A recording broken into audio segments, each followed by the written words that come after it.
little bit ironic in some ways that, a lot of people who decry crime and criminals and blame criminals for all the problems we have in society, a lot of these same people, I'm not saying crime is good, crime's not good, but I'm just trying to make a point here. A lot of these same people who, want to kill criminals, they just think crime is the biggest problem. At the same time, these same people, a lot of these same people, are secularists who won't allow people to be evangelists either. And evangelists are the ones going around telling the good news and also telling the Ten Commandments. Thou shalt not steal. So, and that keeps a lot of people out of trouble, actually. And so a lot of people who would be probably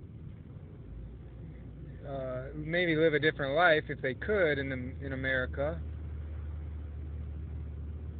are stymied because they can't become evangelists.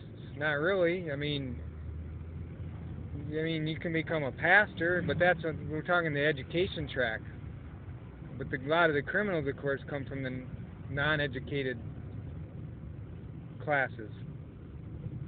But if you could give them a Bible and teach them the Bible and allow them to be evangelists, that would keep them out of trouble. And if we would applaud evangelism instead of people saying, get out of here, slamming the door in the face, things like that,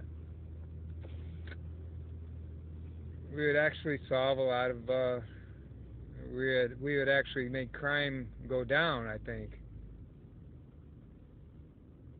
But if you don't allow people to be evangelists either, they end up getting in trouble. You're saying, well, we won't allow you to be good, at least not the Bible kind of good. All you can do from the non-educated class then is be like a security guard. And you see a lot of that around LA. You just see tons of dropouts becoming security guards. Secularism. They can't preach being good, but at least they can do just the bare minimum to stop others from being bad. But it really doesn't solve the problem, because secular society is saying we don't want criminals and we don't want evangelists either. Basically, they're saying we just want you out of our sight, out of our mind. And that's a big problem. Big problem. You bring the problem on yourself that way. Do you understand that? You're creating your own problem by secular humanism. And not embracing good people or bad people trying to do good things. So-called bad people trying to do good things.